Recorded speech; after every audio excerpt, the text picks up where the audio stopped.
Hi, welcome to Hausa TV. Chinua Achebe was a Nigerian writer who was the defender of the oppressed Africans. He was one of the first authors to write a post-colonial novel.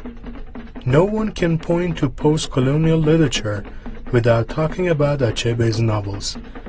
Things Fall Apart is a prime example of the way in which post-colonial authors write back to the empire, challenging the racist assumptions, claims to cultural superiority, and economic exploitation of the colonized. In fact, African novelists, including Achebe, did more to reveal the reality of post-colonial Africa than most African scholars.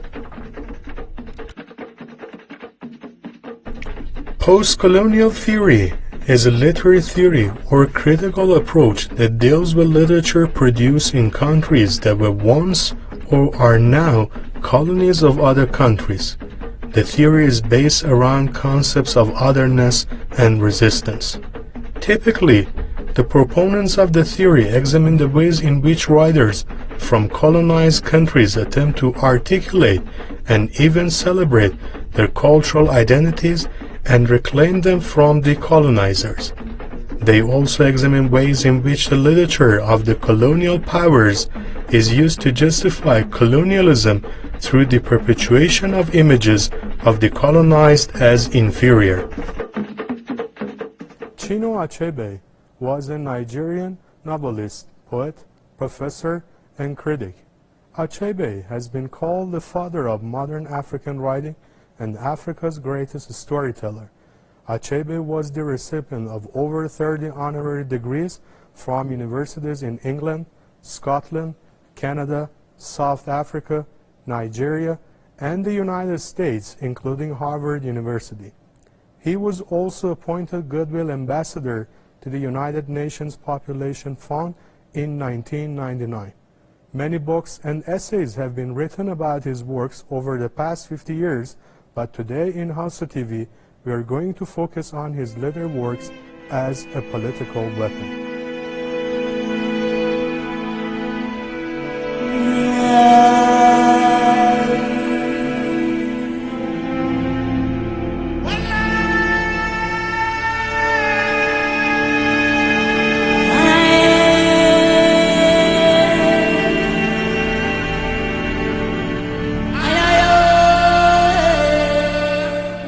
Storytelling was a mainstay of the Igbo tradition and an integral part of the community.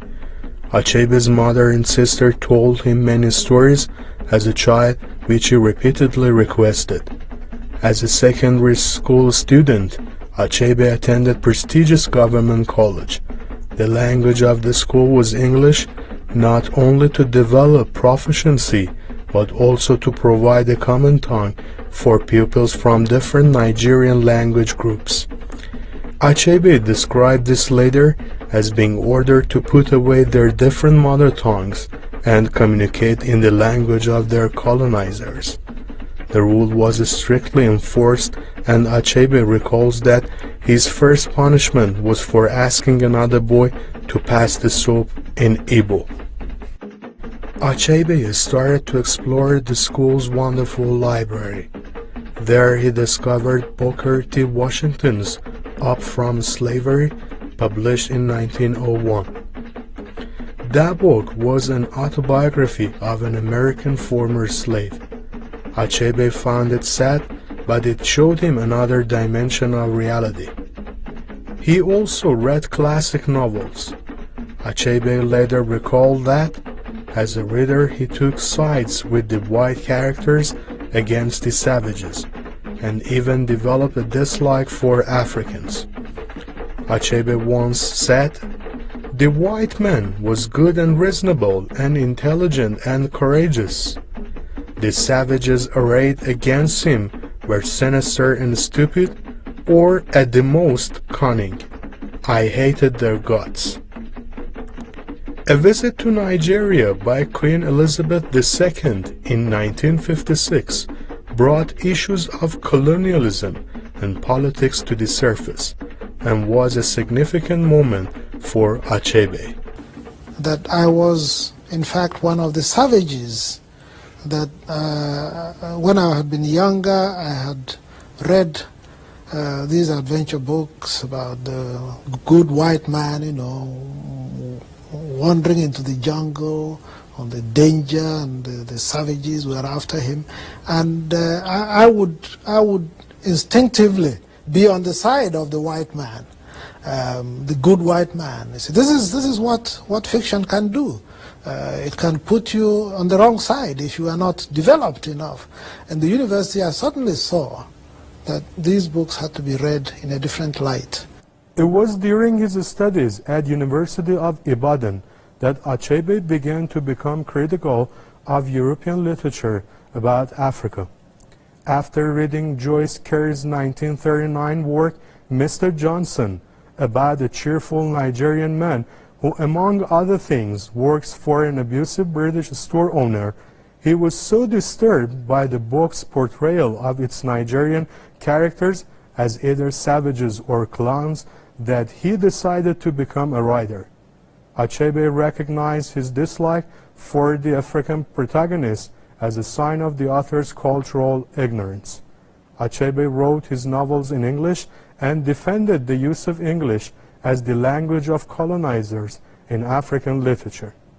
In an essay titled The African Writer and the English Language, Achebe discusses how the process of colonialism, for all its ills, provided colonized people from varying linguistic backgrounds a language with which to talk one another.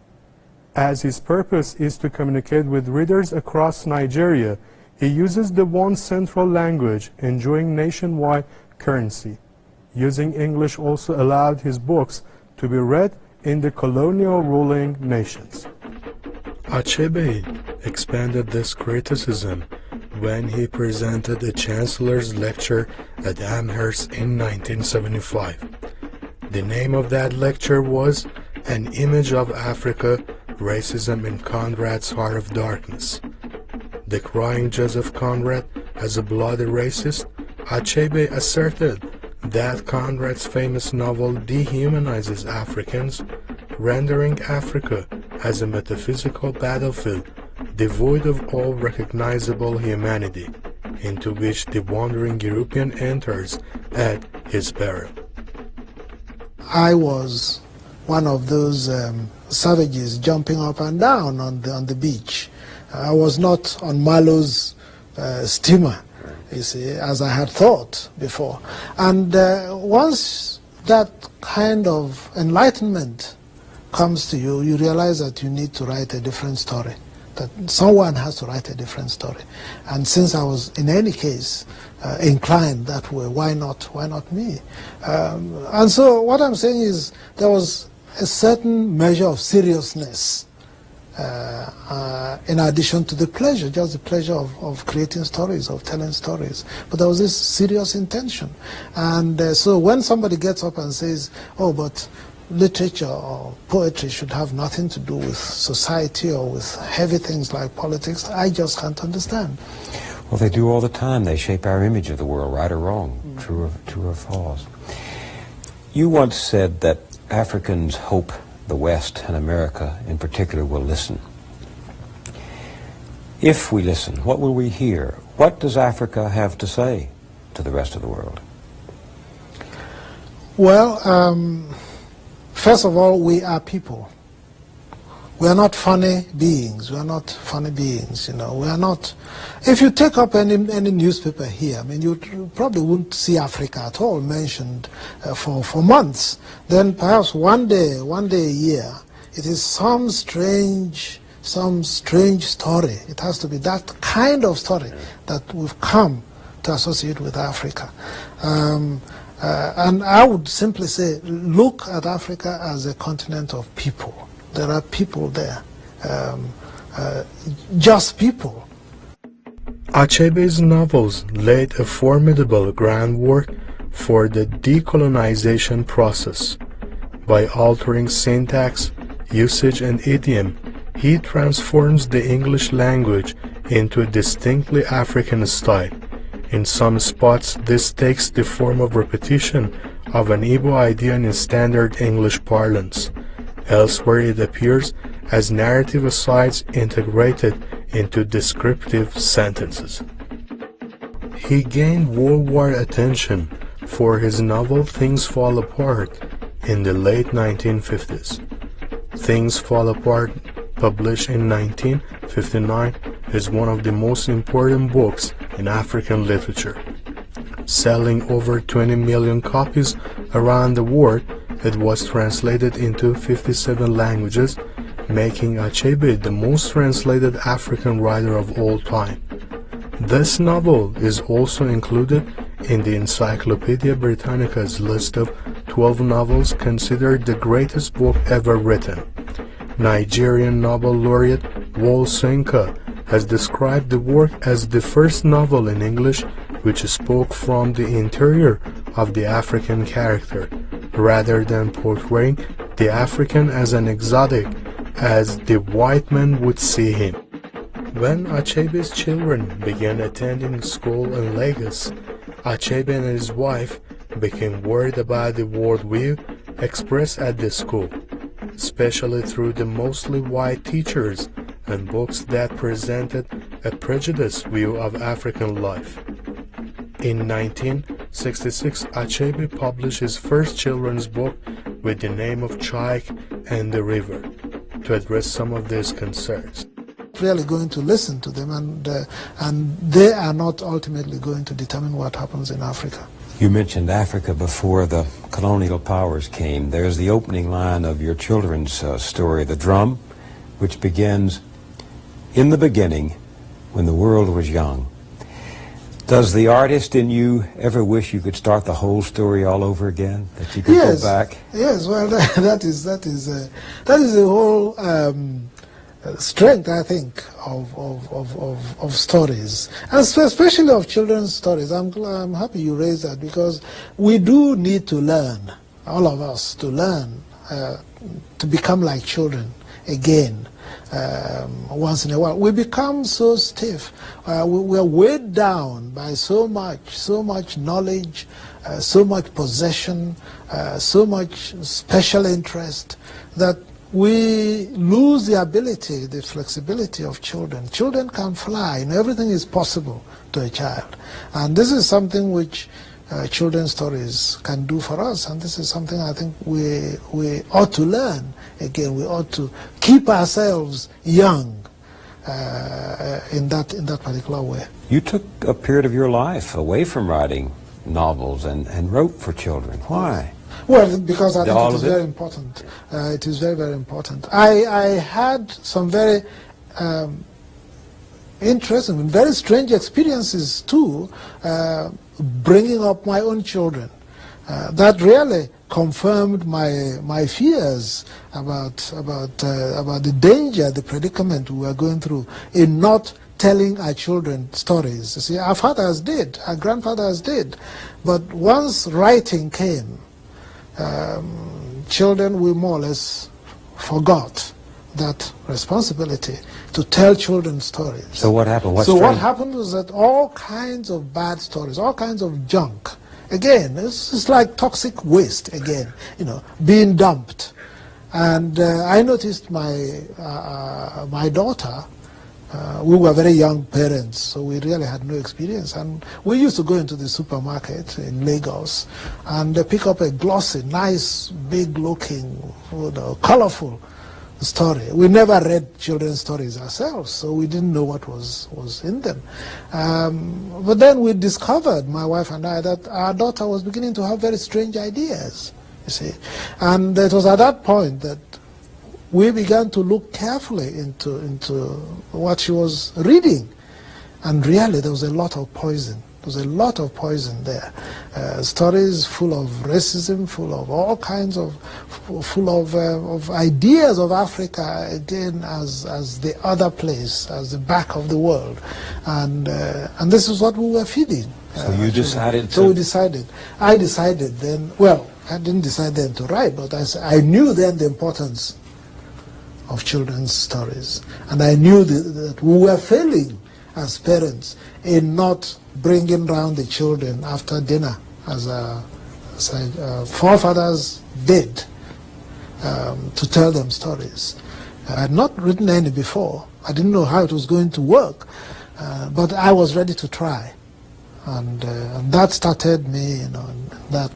The University of Massachusetts Amherst offered Achebe a professorship in 1972. As a university professor, he began to study perceptions of Africa in Western scholarship. He said, "Africa is not like anywhere else they know. There are no real people in the dark continent, only forces operating. And people don't speak any language you can understand. They just grunt, too busy jumping up and down in a frenzy." Well, first of all, we are people. We are not funny beings. We are not funny beings, We are not. If you take up any newspaper here, I mean, you probably wouldn't see Africa at all mentioned for months. Then perhaps one day a year, it is some strange story. It has to be that kind of story that we've come to associate with Africa. And I would simply say, look at Africa as a continent of people. There are people there, just people. They are not devils, they are not angels, they're just people. And listen to them. We have done a lot of listening ourselves. This is a situation where you have a strong person and a weak person. The weak person does all the listening. And up to a point, the strong person even forgets that the weak person may have something to say, you see. Because he's simply there, it's a fixture. You simply talk at him, you see. A British governor of Southern Rhodesia once said, "The partnership between us, the whites, and the blacks is the partnership of the horse and its rider." And he wasn't trying to be funny. Seriously, he thought so. Now, that's what we want the West to get rid of. Because we lack imagination when we cannot put ourselves in the shoes of the person we oppress. If we had enough imagination to put ourselves in those shoes, things will begin to happen. So it is important that we listen, that we develop the ability to listen to the weak. Not only in Africa, but even in your own society. The strong must listen to the weak.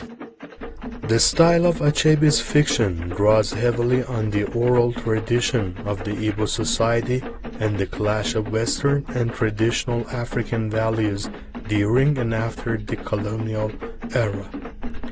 He weaves folk tales into the fabric of his stories, illuminating community values in both the content and the form of the storytelling.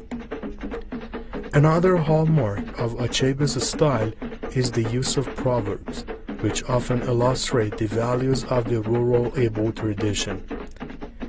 He sprinkles them throughout the narratives, repeating points made in conversation. Achebe's novels approach a variety of themes.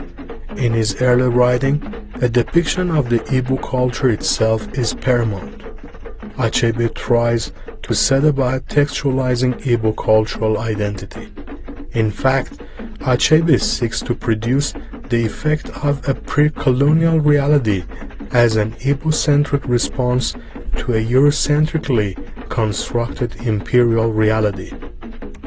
A prevalent theme in Achebe's novels is the intersection of African tradition and modernity, especially as embodied by European colonialism.